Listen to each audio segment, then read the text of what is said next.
Coming up on UGTV.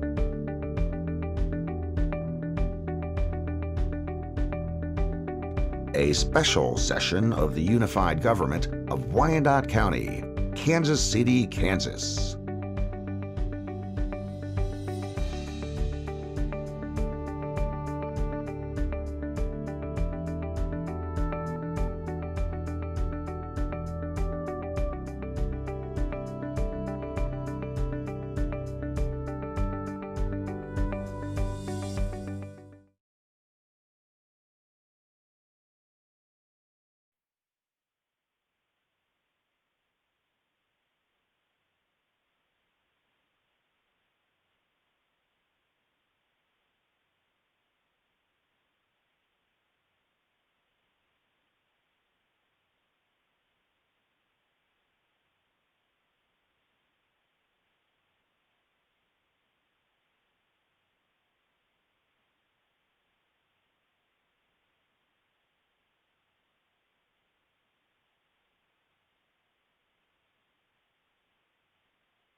All right, I'd like to call the meeting to order. I want to thank everyone for being here tonight. A special moment of thanks and gratitude for Commissioner Markley. It is her birthday today.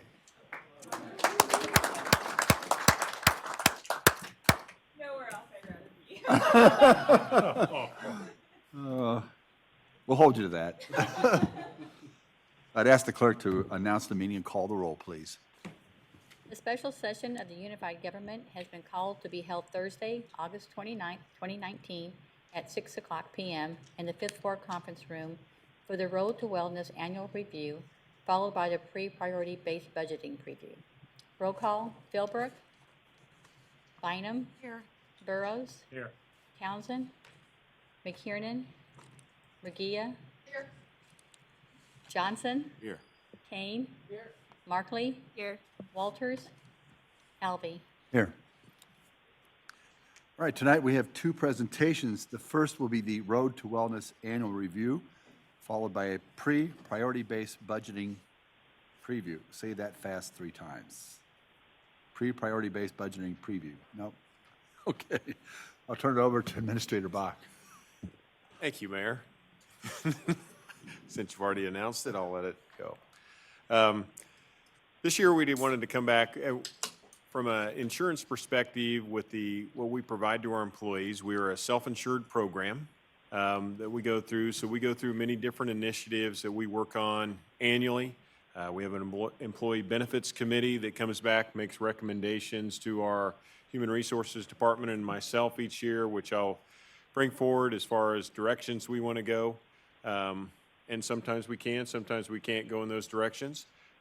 We've had some major initiatives in the last couple of years, that one of being where we built our new health center, which is featured in the picture up front. This year, we wanted to come back before the board and give you an update as to where we are and how the performance of the overall program is. We spend around $30 million annually in our employee health insurance program. So with that, I'm going to turn this over to our team. Renee Ramirez, our Human Resources Director, is leading the presentation, and I'll let you take it. Renee? Thank you. Thank you for being with us this evening. This update is going to be on the Road to Wellness Employee Health Center. The Employee Health Center is one of the strengths that we have as an organization and one of the benefits that we offer to our employees that we're very proud of. We've been doing this now since December of 2016. And while this was a huge initiative and a risk for our organization to take, I think as we go through the presentation, the results will show that this was a great decision for our organization and a great decision and benefit for our employees. This evening with me, I have several members from the United Healthcare team and the Cerner team who will go through the presentation. Great, thank you, Renee. I'm Marian Gavreau with United Healthcare. And the slides that we'll be reviewing is really an overall, a great snapshot of the performance of the self-funded employee healthcare plan that Unified Government offers to your constituents here, to your employees. The first slide is really a demographic slide. So I kind of wanted to set the stage. So what's the demographics of the members that are covered under your plan, your employees, and then just do a quick highlight of some of the information. And then Dr. Sun, as well as Michael Margario, will have some additional details too on the next few slides. When you look at the top left, you can see all the members that are covered by the Unified Government Plan. There's about 5,000 members. And that means belly buttons, right? So spouses, every child is counted. And on the right, the number of employees is about 2,100 that have elected coverage under the Unified Government Plan. Both categories, males are the highest percentage in those groups, and you can see the average age. When you look at your population health continuum, which is important to look at, we look at this every year, we see where the risk is shifting, and then you can see at the end of our presentation, we have recommendations that we've put together collaboratively with Renee and her team, as well as the Cerner team, and looking at recommendations that we have for the healthcare plan going forward in future years. So when you look at the population health continuum, you can see 44% of your members are in the well bucket, meaning they're well, they don't have any chronic illnesses, they're taking care of themselves, they've got good health. Then you can see about 21% are at risk, so they've got some kind of a condition that perhaps they could be pushed into that chronic condition bucket. That's about 28% of your members. And about 5% of your members have complex health conditions.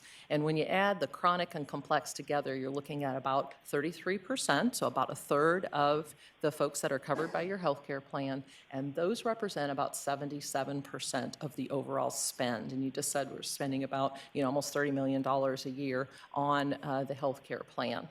And so that's really what we want to focus on, is getting those members engaged in making good healthcare decisions and being able to take care of themselves, have the right tools and resources to make good healthcare decisions, to have them not move to the right in that health continuum, hopefully move to the left, or at least stay where they are rather than becoming larger claimants. We want them to be healthy. Everybody's happier when they're healthy, and we have great tools and resources to help with that. When we look at member decision-making, that's when folks had a decision to make on what provider to use, what type of care to use. There's lots of resources that United Healthcare has, treatment decision support. The premium providers, you might be familiar with that. That's our high-performing, high-quality, and efficiency providers. Are people making good healthcare decisions when they can, when they have that option and that choice? And you can see with Unified Government, the prior period, which was 2017, about 60% of members, were making optimal healthcare decisions. And that increased 2% in the current year, which is in this data, 2018. And compared to normative data, the Unified Government Plan is really higher than the normative data that we're seeing for United Healthcare's book of business. You may recall on the bottom left, there's a breakout of plan membership. Your employees are offered two different healthcare plans. You've got the HSA plan, so your health savings account plan, and then you've got the traditional plan. And you can see the percent of the membership and how it correlates with the spend on those two plans. And I mentioned premium provider utilization. The premium providers, if you recall, if you go on to myuhc.com or you use the Health for Me app that members have access to, the premium providers are those that provide good quality and efficient performance. So those, they may not be the cheapest provider, they're the ones that provide the best outcomes, because we want people to go to providers with the best outcomes. And so when your folks are able to choose a premium provider, about 47% of the time they are doing that. And so that's something we continue to promote during the health fair that's coming up in October, as well as the open enrollment meetings that are in October, because we want people to make those really good healthcare decisions to help them be healthy and stay healthy. Okay, I love this slide. It does a nice job of comparing on the far left is the Unified Government Plan. So that's the data from your actual plan, and you can see the data on the bottom left too from the Cerner data. And in the center then is the county health rankings and roadmaps that is published on an annual basis. And so we've included that there. And then on the far right is America's health rankings when you're looking at states. And so that's the state of Kansas data. And so when you're looking at the unified government data, the one that really jumped out to me is the condition prevalence is that you have 9% smokers and you've got 18% of your members who have quit smoking. That's phenomenal. That's really good. And that's been a push that we've done, right? Smoking cessation. When Cerner does the health coaching with members, we talk about smoking cessation. You look at the risk factors in the state, in Wyandotte County itself, 23% smoke. So your members are much, have half of that compared to the state, or to the county. And then when you look at the state, you've got about 17% that smoke. So those risk factors are what we want to try to mitigate, right? And you'll see that in Dr. Sun's data too, when he's talking through some things that we can do to help employees, become healthier and make those good healthcare decisions. When you look at compliance, so for the unified government's data, 54% of your members have had annual well visit. 64% have had mammograms, and then you can see the cervical cancer screenings and the cholesterol screenings.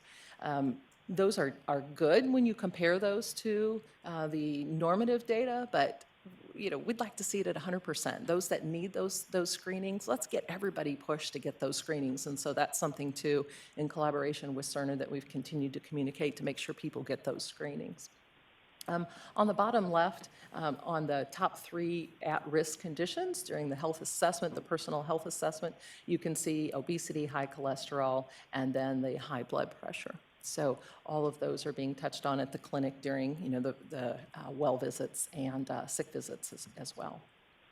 All right. So moving on, I would, real quickly, and by the way, for the commissioners that don't know, I'm Brian Johnston, consultant for the Unified Government for the plan, and have worked with the plan for a number of years. Just a couple of things to highlight on this slide and the one before it. First of all, when you see the statistic at the bottom talking about obesity, that's 55% high risk. Now that does not mean 55% of the organization is obese. When we compare that against the state averages and those sorts of things, what that means is of the Cerner data that they have, which is a much, much smaller subset of the organization as a whole, roughly a third of the population has gone to Cerner for services and have gone through the assessment. So it's a skewed percentage in this particular representation as far as the percentages themselves, but it's a fair reflection of the 3 high-risk categories that we want to try to control. And to that point, the slide before where Marion was talking about 33% of the members are 77% of our overall spend of cost. That's actually a fairly good percentage when we look at national data, because on average, nationally, you have roughly 20% of your membership that has roughly 80% of your total cost. What that means is we have less people who are high risk or sick than what comparatively the norm is out there outside of the unified government. We have people that, generally speaking, have large claims, lower catastrophic illnesses than what we see elsewhere.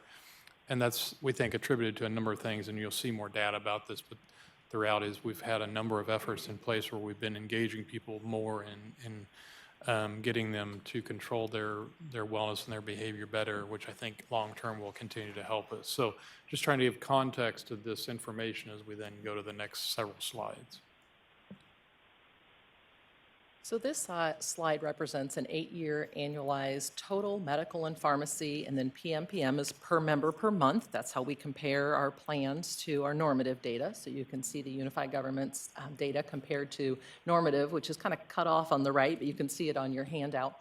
It did get scrunched, didn't it? So might have to look at your handout. But when you look at this, you can see how the trend, meaning inflation, for the 8 years of the unified government plan is right at 3%. And even though that is a little bit of an increase each year, it's much less than what we're seeing on an overall national basis. That's closer to, say, 10% inflation. And so for the unified government plan to have that trend only at 3% is really remarkable. It's really showing that you're helping control spend. Members are getting engaged. We're seeing that increase every year. And so the more we can continue to promote that and get folks involved in their healthcare making decisions and making good decisions, we'll continue to see that trend, hopefully being less than what we're seeing nationally across the United States. The far right is, you can see that the normative data for 2018, it's $527 per member per month, compared to the Unified Government Plan, which is $434. And so you can see in the green at the very bottom, the Unified Government Plan is really 20% less than the norm when we're comparing you to our the normative data for other government entities. So I think that's a really good statistic to have. Yeah, this is something that we are particularly proud of as a group, because the fact that we've been able to essentially have a flat trend for a plan of over 2,300 people for over 8 years. And that's almost unheard of in today's world. You hear all the statistics all the time about the ever-rising costs of healthcare. And this plan's just continued to do a great job of managing costs, and the committee does a really, really good job of understanding how to continue to stay ahead of the curve and try to continue to push the programs and the efforts to try to continue to keep the healthy people healthy and help those that are not maintain a better health. So this slide gets a little jumbled here, but in your materials, it's pretty clear that this is just a pretty remarkable trend that we've seen over the last several years. And then when you move to the next slide, we just split out pharmacy by itself. The previous slide was medical and pharmacy combined. And pharmacy is always in the news, right? You hear about pharmacy and the very large increases pharmaceutical companies have, new specialty drugs are being released. And so this shows the average trend for the Unified Government Plan. Again, trend is inflation from 15 through 2018. So for 4 years is less than 6%, which also is much less than the national norm of closer to 10, 12%, things like that for trend, possibly even higher. You'll see on the far right the employee cost share. So it's important to look at what percentage of the pharmacy claims are the members, are your subscribers, the employees paying, and you can see about 14 to 15% overall. That's the employee cost share. And then specialty drugs, those are those drugs that are advertised quite a bit on TV, the Enbrels and things like that. You can see that's the gray shaded area on the bottom, and then the non-specialty and then the specialty is up top there. So. And again, this is something that we look at very closely, particularly the specialty drug cost, because that's where a lot of the cost drivers are in today's world. And the fact that we've, again, been able to maintain a fairly flat trend on those costs is a testament to the way the plan is designed and the education, how to properly manage the program and ask the right questions about, am I on the right medication? Is there something that's cheaper that I can take in the alternative? So I'm going to move forward. You heard Marion talk about the plan as a whole. What you're going to hear from me and from Dr. Sun are slices of the plan. So we're going to look at subpopulations. If you look at page 7 here, what we're showing you are the top 5 broad categories of diagnoses. So we call those diagnosis chapters. And you see across the top there that these top 5 account for right about half of your total spend. So starting from left to right, musculoskeletal, everything that goes on with spine and joint and knees and backs falls into that category. I think what I would draw your attention to down towards the bottom is, again, a comparison of year over year. So 11% above prior, but 36% below the norm. So other municipalities that we have in our book of business. The second category maybe requires a little bit of a description. What does it mean when we say other conditions? This is actually, we like seeing this in the top 5. This is all the people going to get their wellness exams and their flu shots and the day-to-day things that you would want people to go do as they make those healthy decisions. So seeing this in your top 5 is good because it means it's not being pushed out by some other set of chronic conditions or chronic disease burden. Injuries and poisoning, usually a lot less on the poisoning side, but injuries, right, your broken bones and the things that people go to the hospital and the doctor for. Again, what you'll see across the bottom, a little bit of increase year over year for most of these, but most of them are considerably below norm. The fourth bucket is neoplasms, that's cancers. And so you see there, Dr. Sun will talk a little bit more about how that drives costs, but again, a little bit lower year over year, but considerably below the norm. I think one of the things that we've talked about a lot is educating people on what screenings are available. You catch cancer early in 2019, you can manage it very closely and get good outcomes and get over it. And if you catch it late, you can have really bad life experience, really high cost for the health plan. So trying to educate people on how to get those screenings, talk to them about what is right for them and their age bracket and age range. And then I'm going to flip to the next page. So when we dig down a little bit deeper, so instead of looking at the broadest categories, now looking at specific conditions.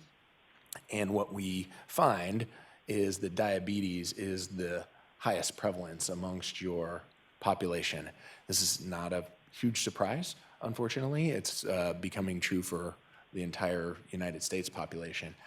But what we're seeing here in those 3 blue bullets that I think are concerning, and again, Dr. Sun will address a little bit more, only a little bit more than half are getting the screenings as recommended. Only 1 in 5 are getting eye screenings as recommended, and about 3/4 are getting kidney screenings as recommended for a diabetic population. So a lot of work to do in this space, and I think that one of the things you'll see, I think Marion called out the obesity prevalence, and Brian commented on that. Diabetes and obesity are almost inextricably linked, and so that managing one helps to manage the other, and I know that that's something that we're looking at with Cerner and the health center as well. Great. Thank you so much, Commissioners and everyone, for allowing us to be here. And again, my name is Tony Sun. I am the Senior Medical Director for United Healthcare. And as you can see, in the past, we have talked quite a bit about the disease progression. And for some of you who have not heard me speak, I always tell folks about this progression is a sort of a silent tsunami that we need to really put our attention to, because the cost of doing nothing is great. It's a huge ordeal for that. As you think about 11% deteriorate to a higher state of health risk and it costing up to $1 million, and that's already 9.4%. Doesn't take very many. It takes about 200-300 folks. And then also expected to even progress even higher in the next period, so another additional $1 million. So therefore, totaling up to about 23.5% faster in this progression. We have spoke about how we can slow that progression down is really being aware of the fact that obesity and diabetes is directly linked. Okay, so we're not talking about the hereditary diabetes type, but the type that is linked to overweight. As we become overweight, we cannot make enough insulin to become, counteract the weight that you have, and so therefore the sugar goes uncontrolled. So you're gonna hear me again and again, diabetes is one of our biggest epidemic linked with our obesity. What does that also calculate to in regards to care? On average, diabetic costs over $13,000, where if you think about non-diabetic in those similar diseases, it's only about a third, which is about $4,000. If you look at the population as a whole on that curve on the bottom left there, so obviously you have quite a few folks who are healthy, but you have already seen that progression moving toward the 400 or so that is already have some metabolic problems that could lead to diabetes, that have high cholesterol, high blood pressure. You have some that is already in diabetes, but also you have some severe diabetics that has other complications that's related to diabetes as we speak today. So again, progression is important to us. And just a real quick note on that. If you go back the one slide before this, these two kind of work together. So the one other point to make on this is, so again, if we think about this is kind of our 77% of our spend of those with these serious illness situations. And the good news here is, partly, is at least the 2 top areas of risk and health conditions, diabetes and obesity, are both controllable. Whereas we can't really control cancer or other types of things. And so the good news for us is that we have something that we can do about that. Now, it's a very, very slow train, and we've been on it for a number of years, but it is improving on an overall basis. So that's why we will continue, and you'll hear more and more about how we're continuing to target diabetes and obesity as being things that we can really do more at with education, with getting more engagement through the clinic and otherwise, to truly control those things. Because if we can do that, Dr. Sun can certainly talk more about it than I can, as far as if we can control obesity, we can control diabetes, and if we can control diabetes, then we can also control the other more serious illness situations that can occur thereafter. So you already heard a little bit discussion in regards to the health continuum and how that could impact their health. So 75% of the members already have improved and maintained their health. Again, I want to congratulate that. This takes work. This is not something you just do one time and be done. This is ongoingly. I was joking with the mayor earlier in regards to that means eating healthy. That takes intentional effort. That means, buying healthier food, making the right options, making the healthier option the easy option for folks. And then how do we really begin to impact that 18% that worsen their health and moving them toward to the left? You're going to continue to hear me move the curve to the left, because the more we can do that and maintain their health, it is, again, road to wellness.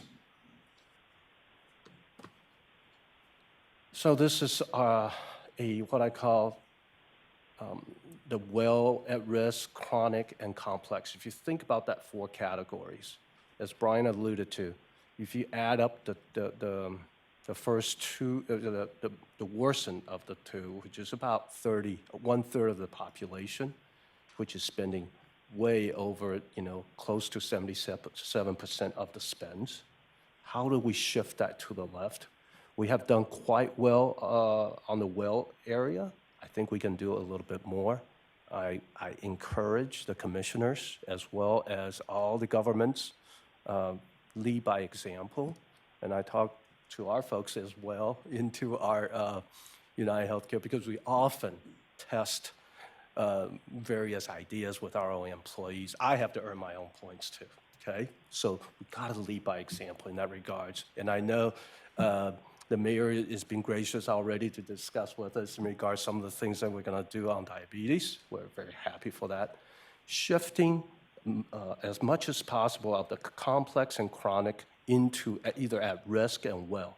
I would love to come back and talk to you guys as we progress and see if we can keep the well at, 50%. Just, again, 1% at a time could see some tremendous work in those regards and shifting that.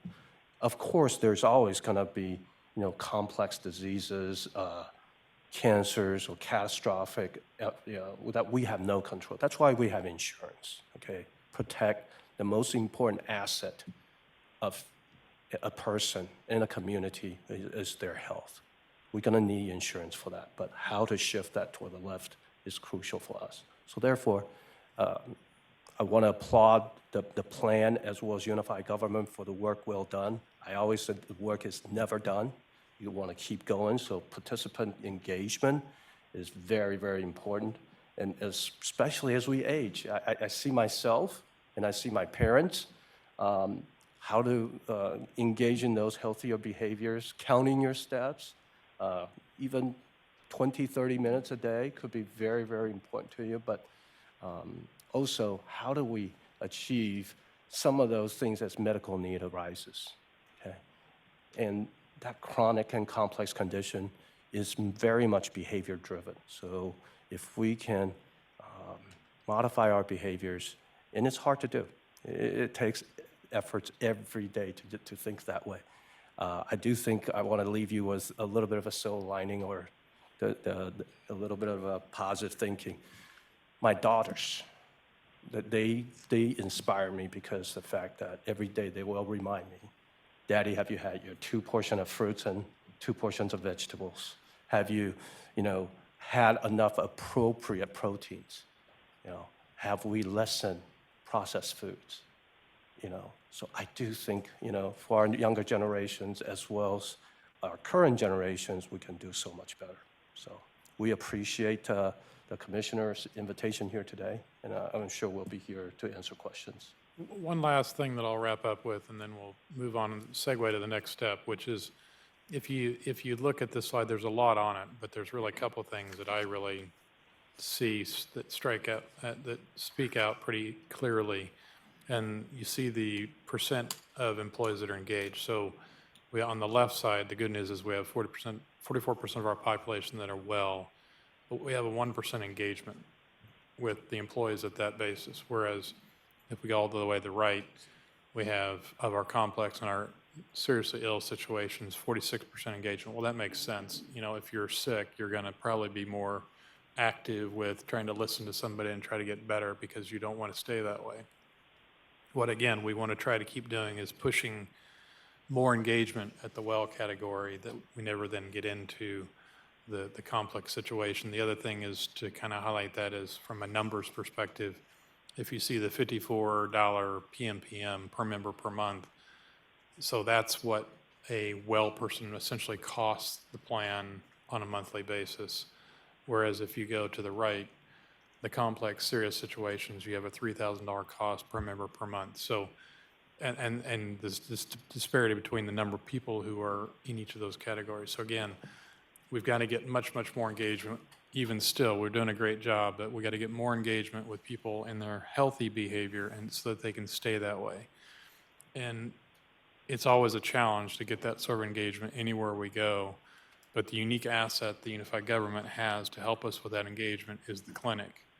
And so we're trying to continue to push more and more effort through the clinic so that people can get engaged with a provider, with the doctor, with the pharmacist, to help that process while they're still healthy so that we can be able to offset those things long term. So we'll let Cerner then pick up sort of the part of the story from their perspective, and then we'll wrap it up with where we think we're headed from here.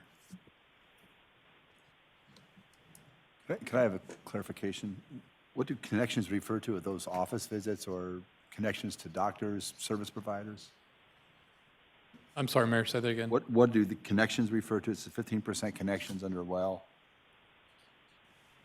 Sorry, which slide are we? It says 1% engaged, 15% connections. Connections are reach outs, reach out. When we outreach to them. Connected with them in some way. Or they, May not be engaged yet, but we're connecting with them, reaching out and telling them about the programs and things that they can help. okay, it's not them connecting with you, you're reaching out to connect with them. Thank you. It's a highly engaged group when they get to complex. We want to make sure no member goes untouched, okay? Especially when they're very ill. So I just have a couple of little questions. The data is great, thanks a lot, and the clinic sounds amazing. I hope I fall into that 1% of well people that don't go, but I probably should. I have a question about your standards. In here you said something about, you measured activity level. So these look I mean, some of them are bad, but they look relatively decent statistics of our employees. But I'm curious about what the standard is. You mentioned in one of these slides, activity level. What constitutes a healthy activity level? What's your standard there? How do you determine that? Well, again, the CDC encourages, frequent, cardiovascular exercises. I assume those are type of the physical activity that we would like to do, at least 30 minutes a day, 5 days a week. Again, it could be in variations of those sorts. I was also making comments, it's not just about activities, but there are things you can do throughout the day in keeping those activities up. But is it self-reported or? Yes, some of it. Somebody's telling you, like, I work out 3 times a week, or I work out 7 days a week, whatever they're telling you, or they're saying they don't work out at all? It reporting that? depends on what they report on their HRA. It is a self-reported health risk assessment. So, and I know there's always in some flux in regards to what they report and what is Yeah. the truth in Right. that regards. So you're looking at them, and they say they're working out a lot. I mean, you can usually tell. We would trust the I think self-reported data. the self-reported data, the point I would make about that is one data point in this, Huge amount of large data. bucket of data that some of this is retrospective from claims. I think Cerner will talk a little bit more about the health assessment and what's self-reported, but I think then it builds the picture of where's the whole population and where is the best spot that we can engage to make that difference. To Brian's point, some of these are chronic conditions that can be avoided with the right behaviors, with the right decisions. And so that's what we're really trying to drive to is where can we make an intervention? And then to Dr. Sun's point, there are going to be some cancers where maybe we can't make that intervention and we're just caring for people once they have that disease. It's interesting. Okay, that's all I had. Good evening. Thanks for having us. My name is Mandy Farrell, and I'm with Cerner. And now we're really going to get into the portion of the folks that are going to be considered utilizers of the Cerner services. So whether that's the health center, the wellness programs, or any of our educational type outreach events, we're really going to dig in to that population specifically. Overall, we partner very well with United Health, with a lot of their great programs that they're offering. So between the clinic and all the programs that we have at Cerner, we also are promoting their programs as well. And collaboratively, you are providing a lot of great resources for your employees to stay healthy. So this is just a great screenshot of some of the different programs, some of the different resources that are really at your members' fingertips to be utilizing.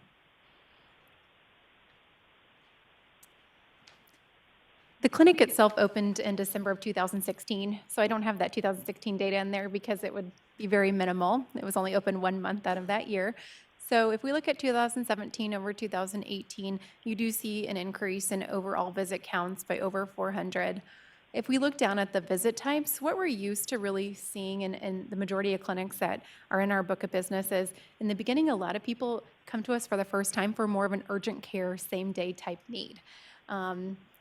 It's close in vicinity to where they're working that day. They heard about it. They're going to go check it out. And once they come in and really experience what the clinic and the providers have to offer, they realize that there's a lot more services. So typically through that first experience of a same-day chronic, then they're interested in potentially moving their PCP to us or utilizing us as a PCP, which they don't have to. We collaborate with PCPs out in the community as well.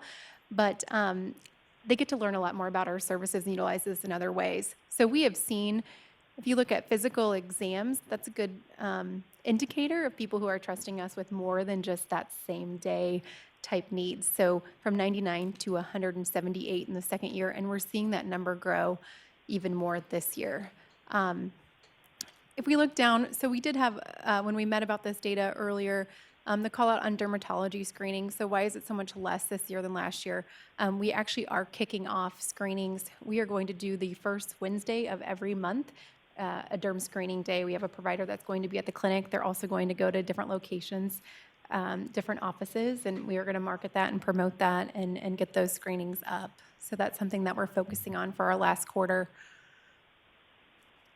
Any questions about this thus far? Okay, go on to the next. Many of you probably know that we opened up our on-site pharmacy as a part of the health center last October. So we haven't even hit a full year yet, but we're really seeing great traction. So what we've seen is that utilization of the health center has actually almost doubled since opening the pharmacy. So we are seeing that the pharmacy is driving business to the health center, and obviously the health center is also driving business to the pharmacy. A lot of great feedback from members. We can save them a lot of money. If you look at this, you can just see utilization overall, how it continues to grow. I will point out that there is a dip on the prescription. So if you see January of 577 and then it went down to 328, that's because we got approved for 90-day fills, which is great. So any maintenance medications, we then started filling at 90 days. So they don't have to come back every month. So you'd see a dip. However, the utilization is still there. If that makes sense. 27% of the eligible population has used the on-site pharmacy in the last 10 months. If you think of that, that's actually 27% of the entire eligible members. So not everyone is on a prescription. So that's a pretty high number. I'm actually comparing that to other book of business that we have in pharmacy for Cerner, and that's about 8% higher compared to the other book of business in the first year. So we are seeing quite a bit of growth in the pharmacy business, which is great. And as I talked about, opening the pharmacy has driven additional utilization. I'm going to turn it over to Lindsay, and she's going to talk about wellness incentives. Yeah, so this just shows the actual Road to Wellness incentive program that we have. There's obviously 4 steps in the program, utilizing getting your core requirements done. So that's where that health assessment comes into play, or the perception of health of a person, whether I work out 3 times a week. That's where we're getting that data from those that are engaged in the program. And then getting those labs and biometrics completed, and then identifying with a PCP. Then you move on to step 2. You can earn points that in turn turn into dollars, which the member can in turn earn up to $600.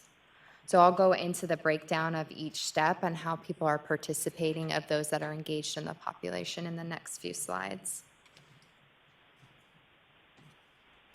Okay, so of those eligible, of 2,100 people eligible, you have 719 members that completed the health assessment.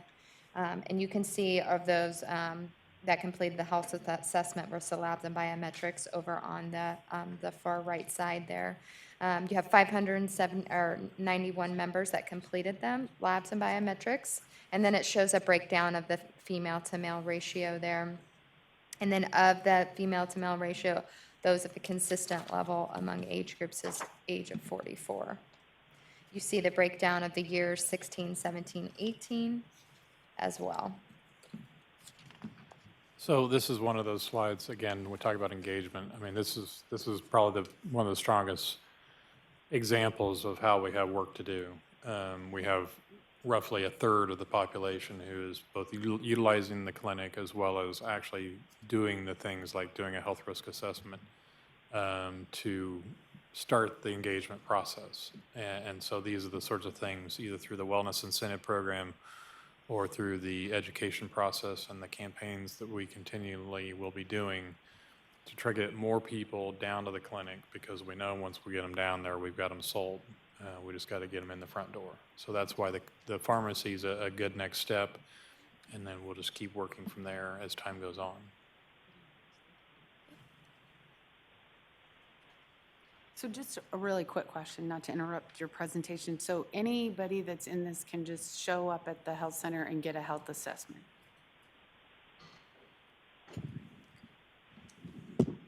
The health assessment itself, so the personal health assessment, it can be done online. So that's not something that is necessarily in person. Yes, anyone that is eligible can, call us and say, hey, do you have any openings? I can be there in 30 minutes, and typically we can always get them in to, if they're looking for like an annual physical or a sick visit. But the actual personal health assessment is an online tool. Okay, and then just to follow up with that, everybody that's eligible are UG employees, all UG employees, and if their family is covered, their family is eligible for that. And I'm assuming the same with elected officials, if there's insurance and the family's covered to that insurance. And it's just a self-reported health assessment online, correct? Correct. Takes about 15 to 20 minutes to complete. But you have to do a lab also. Yes, to participate in the program. And you just show up there and do the lab. What happens if you have a different insurance? So yeah, if you are not on the health plan, then you're not eligible. Well, you can use the clinic. Yes. I mean, you can still use the clinic if you're a UG employee or Are you referring to the wellness program, or are you referring to the clinic? Just as a whole? So anybody can use the health clinic, but they'd have to pay instead of it being part of their insurance plan. Could they use an alternate insurance? Yes, any employee can actually use the health center. It's just that we don't run through their insurance. So we do have pricing that's there. So for instance, they would have like a $50 charge for that, but they can still be seen at the health center even though they're not on the UG insurance, If they're an employee. if they're an employee. But you only see employees, period. the health center sees employees and their dependents that we cover on our health insurance. Right. It's not like walk-ins off the street. Correct. This is dedicated just to the employees of the unified government as part of their benefit package. Okay, thanks. And then the question about the wellness program. So the wellness program is currently just for eligible employees. However, we were talking about a strategy going forward as adding dependents and spouses on that program to try to enhance engagement. And that's just a recommendation that we'll talk about later.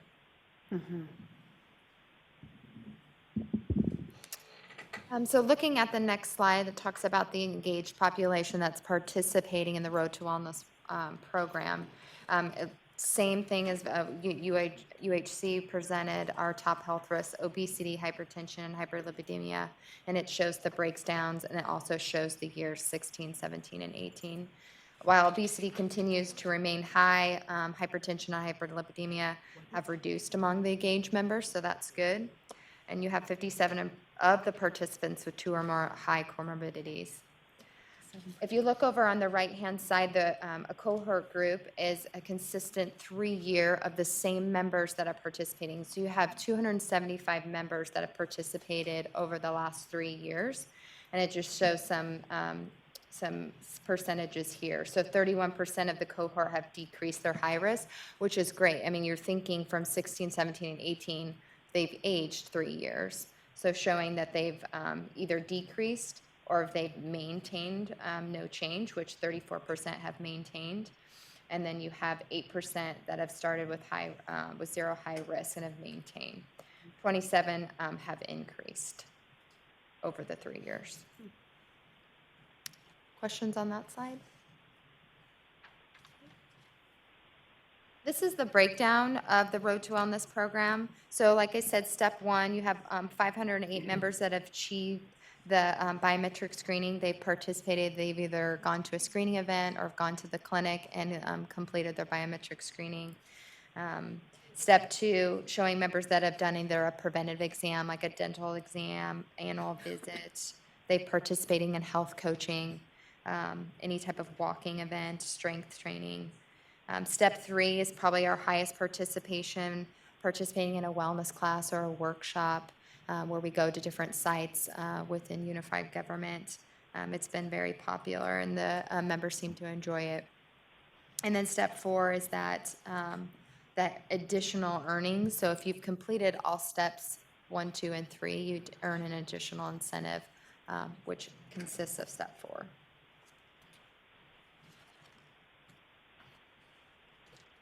Looking at health coaching, Cerner operates under these 3 pillars. So your know, engaged, manage. The know, like what do we know about the person, whether they're taking the health assessment, their biometric screening, if they've done any preventative screening. We also have what we call health belief survey, which is what do we know about Lindsay and her beliefs about herself. So that's also part of the health assessments, like 3 or 4 questions at the end.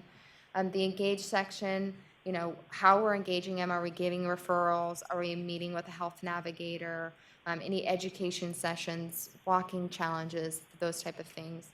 And then the manage section, you know, are we meeting with a health coach? Do you identify with a health coach? Are you going to the wellness center? Are we providing programs around those top 3 health risks?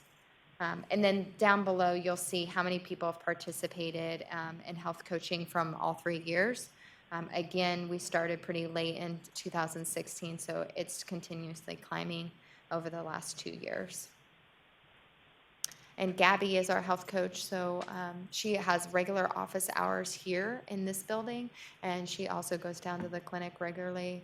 So I highly suggest meeting her. She's awesome. Okay, my name is Dr. Doug Anderson. I'm going to be presenting this slide. Can you hear me now? Okay. I'm going to be presenting this slide. I'm the physician at the Wellness Clinic. I'm also a University of Kansas hospital physician. This is going to be a brief case presentation that will encompass several of the risk categories that our UHC representatives, Dr. Sun, was talking about earlier.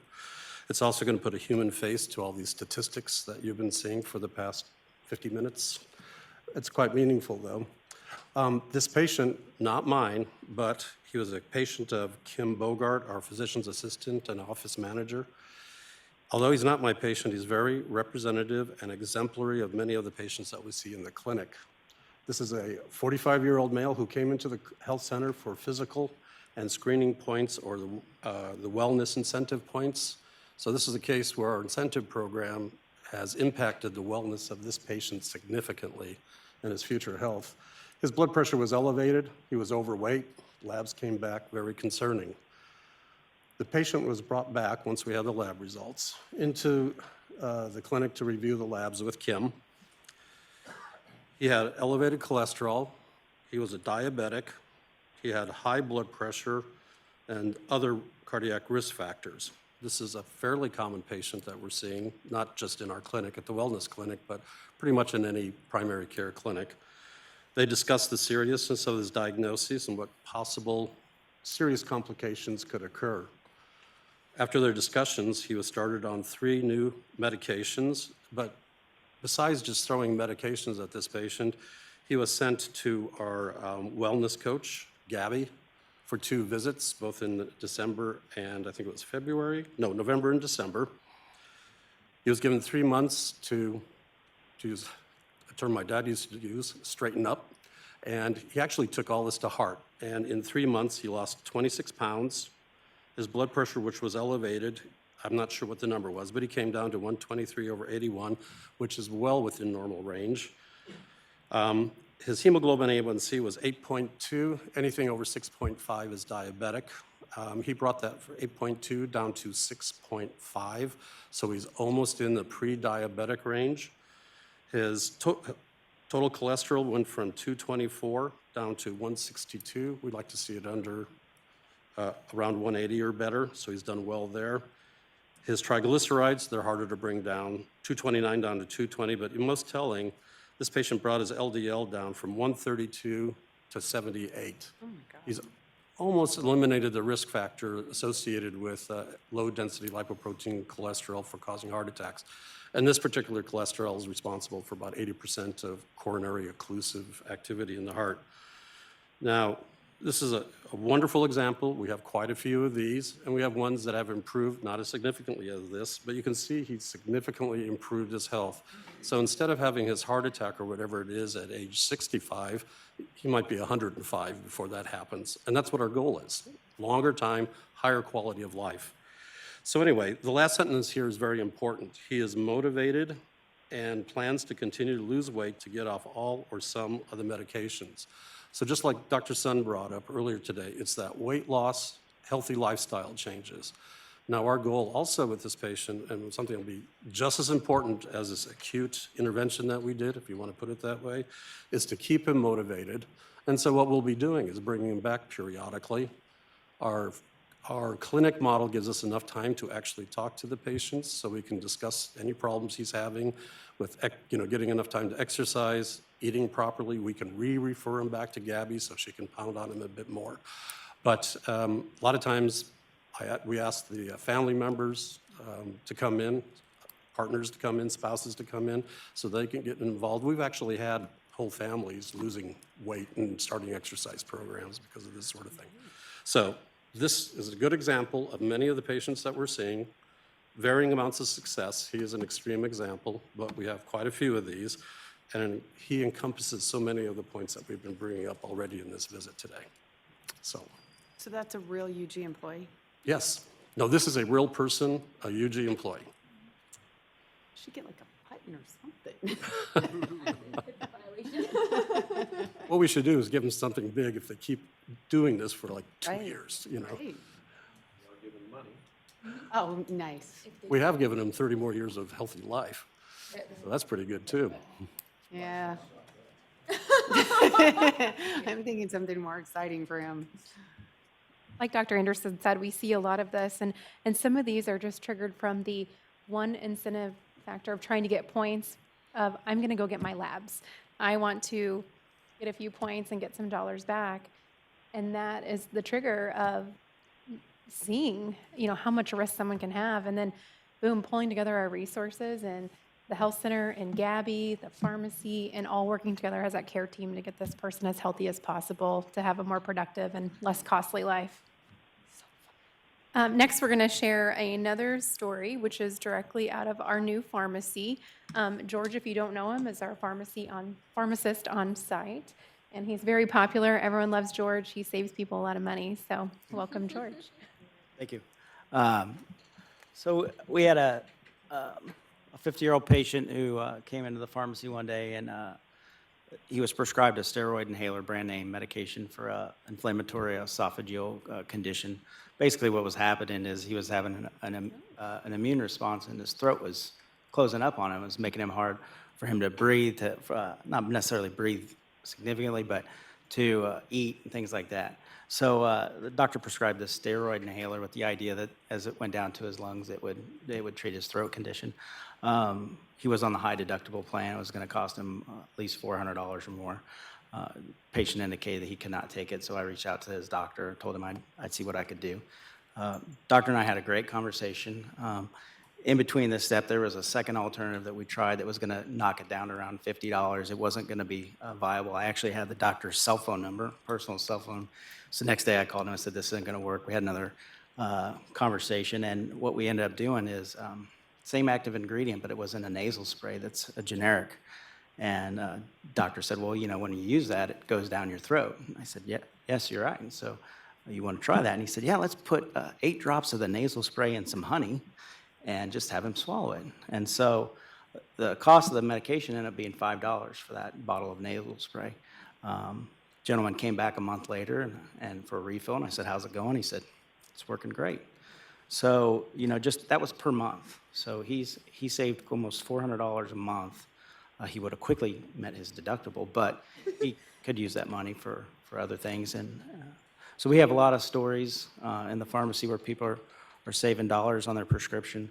We do a lot of other things for them, with help them with brand name coupon cards and things. And the other thing that I really try to stress is that it's really a service. We're not just saving you money.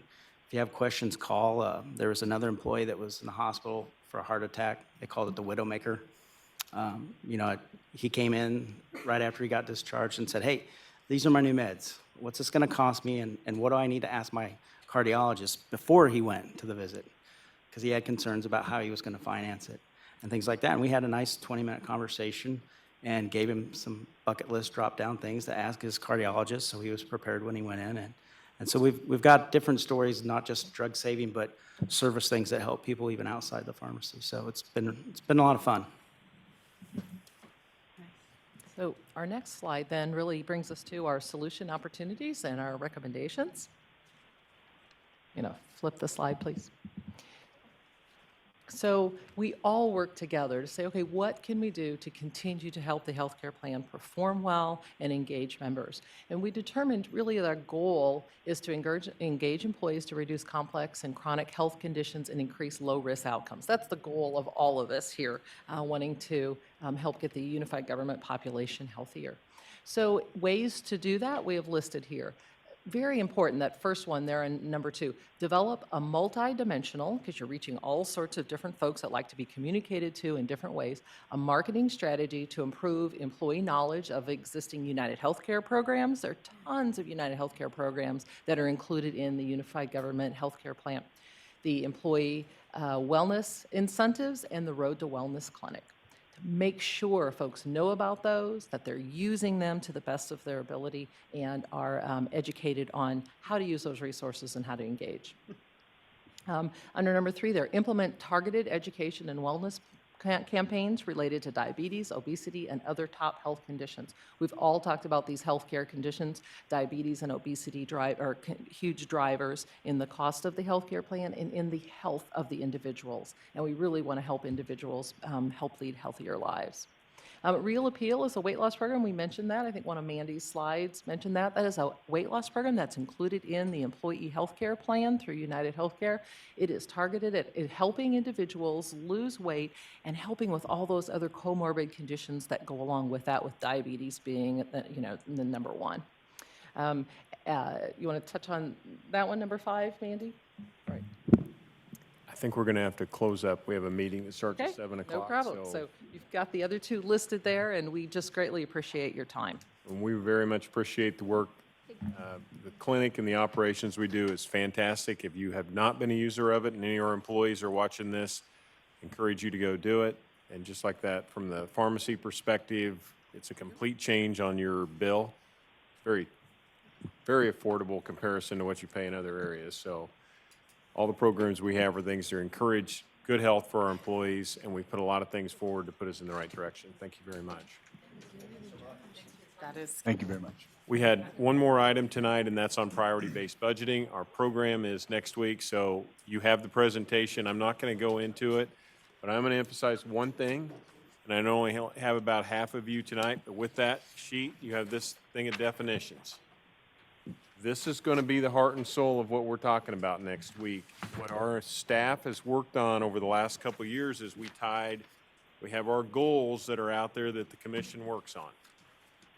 But within those goals, they're required a lot of definition. And so our staff worked on, okay, here's things that make sense into this. And then we built everything into the priority-based budgeting program. But before I can push that out, that's where I'm bringing this back to you and saying, do these look right to you?